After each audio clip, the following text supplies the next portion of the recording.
It's day 2 of the Channel's National Kids Cup as 8 seeded teams goes to the field this morning. Expect plenty of goals as usual, especially after the Unicom Stadium produced 24 goals on Tuesday. You're watching Sport this morning on Channel's television. I'm Cecilia Amogbe. Coming up on the program, he ran a personal best of 10.39 seconds in the 100 meters at the AFN Golden League in Akure last week. And last year, he announced his arrival at the world stage in Ukraine. I'm talking about Divine Oduduro. He has been included in Nigeria's team to the IWF World Relays Championship in Bahamas. Expect so much from him. And what does it take to make a World Cup squad? Sami Nasri omitted by Didier Deschamps. You'll get to find out more on the program. And everyone believes Brazil is the spiritual home of football. But someone actually made sure of that. And it will shock you to know that he wasn't even a Brazilian. Find out more after this report from the Channel's National Kids Cup.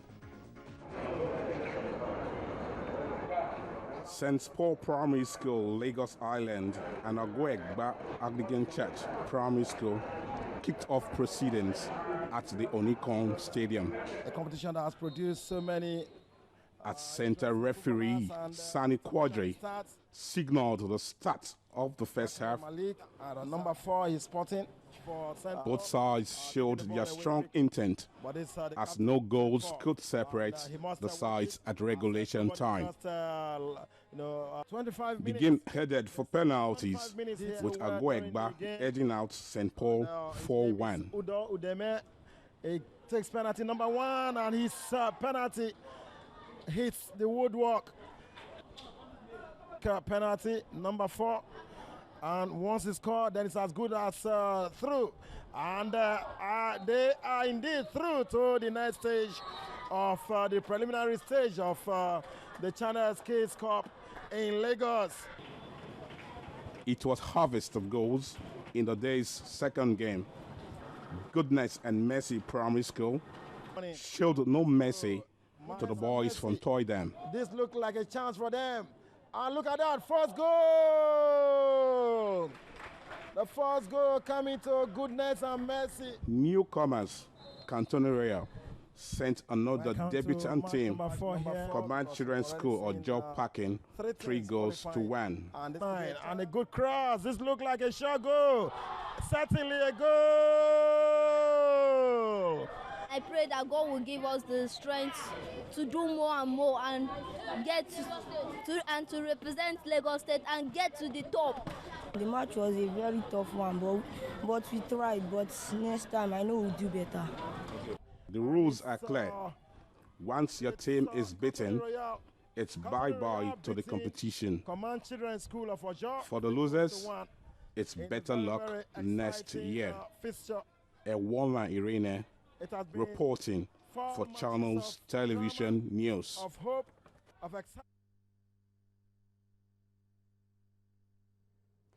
Good morning. Tayo Salam is here. Tayo? Yeah, morning, Cecilia. Brilliant kids there, right here.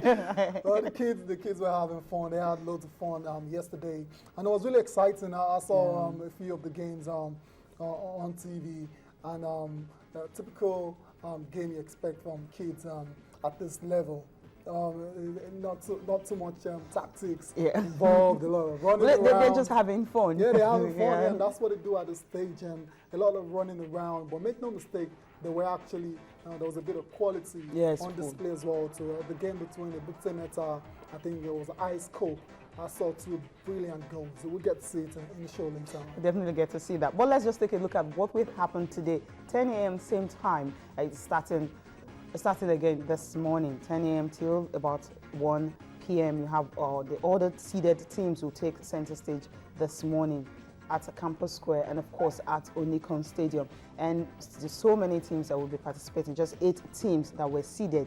They didn't play yesterday. They will be playing today. And the funny thing about the Channel's Kids Cup is once you knock it, you're gone. So it's more like a knockout stage. So the final 4 will be the ones that will be selected, and of course, the other schools at the national level will now get to meet them. And just like that young lad said there, he hopes and pray that they finish top in Lagos and of course go on to win it, starting on a very bright note.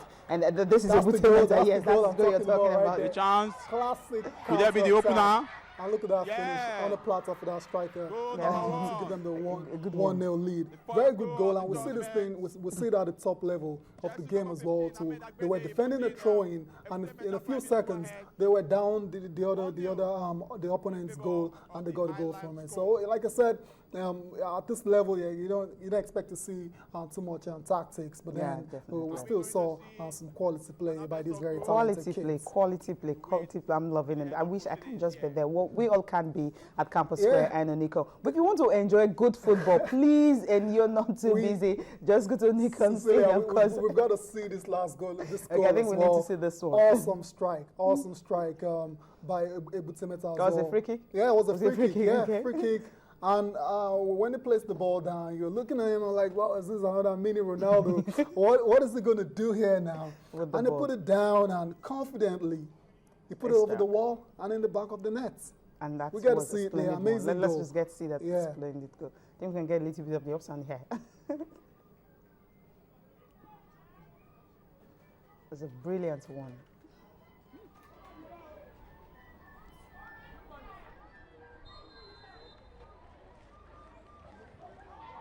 A free kick, oh! In the space of 2 minutes, 2 goals. Goal number 2 to Ebute Meta, a free kick from the edge of the 18-yard. And it's Kingsley Lechuku for the second goal of the match. Ebute Meta Primary School 2, High Scope 0. Yes, we are back to those old moments of flurry of goals.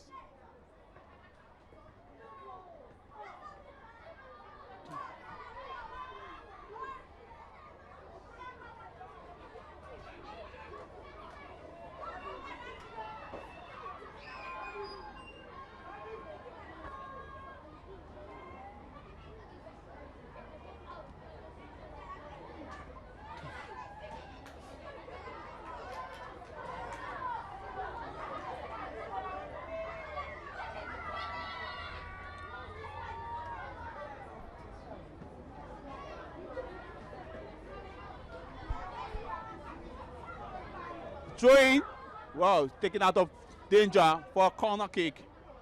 The first corner kick to High Scope. Would this produce a goal?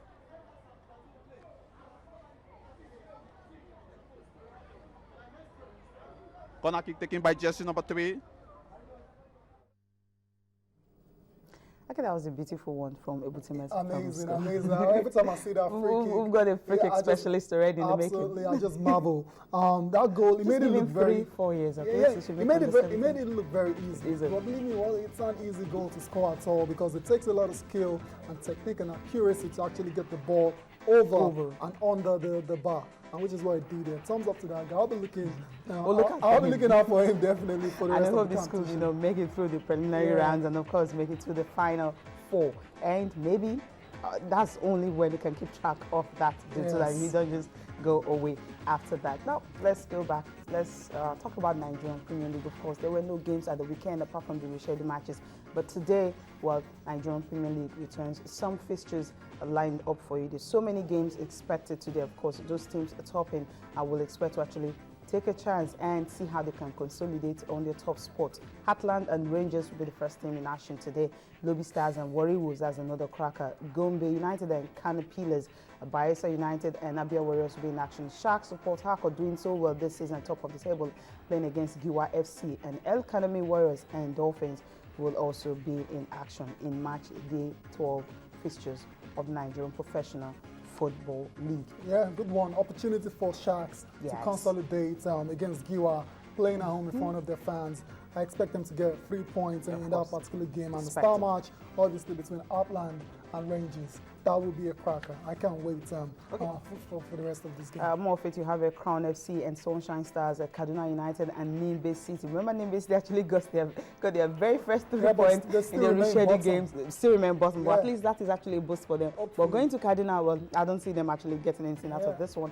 Nasarawa United and Eyimba will also be in action, and Aqua United and FC Taraba will be slugging it out in another encounter. From that now, let's go straight to what is happening in Brazil. It's 29 days to the commencement of the World Cup, and there's something special the Brazilians really want us to know.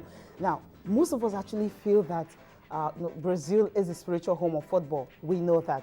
But there was someone who brought football to Brazil. Interesting, right? Yeah, amazing stuff. Football in Brazil, we all know, like, okay, there's a school of thought, I think, is England. Yes. Football started in England, but Brazil, they have their own as well, too. Now, this is the picture of, they're actually trying to make a sculpture out of the man that brought football to Brazil. He is from Scotland. I mean, that's interesting because we actually felt this man, Charles Miller, he's the one who brought football to Brazil. He wasn't the one, he's an Anglo-Brazilian, but he actually started the league in Brazil, but he did not bring that beautiful game to the city. It was introduced by a South American. It was introduced to the South American by a man from Scotland, which is really surprising. And they said a week to the World Cup, they will have to unveil the statue so that everyone will see the man who brought football to Brazil. Yeah, absolutely. Interesting one there.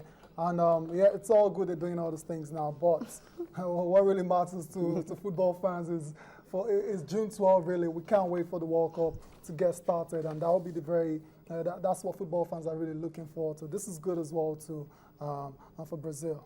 A good one for Brazil. Okay, from that now, still talking about the 2014 FIFA World Cup in Brazil. Well, some players did not really make the list. There's so many players who will be missing at the World Cup.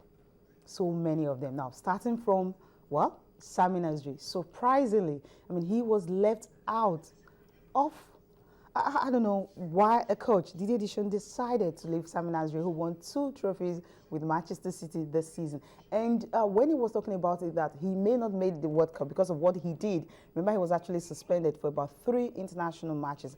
But after that, on Sunday, he was actually saying that he may not even make it. But when he said that, his coach told him that if he doesn't make it, it will be a very, very important mistake on the part of Didier Deschamps. Yeah, what do you think? When you say surprising, it's not surprising because he knew he wasn't going to make it. But everyone already. felt because of what he has done, yeah. he's been really, really good for the squad. Surprising to those that have not been following the developments as regards Sami Nasri. But like I said, these coaches, they have the standards.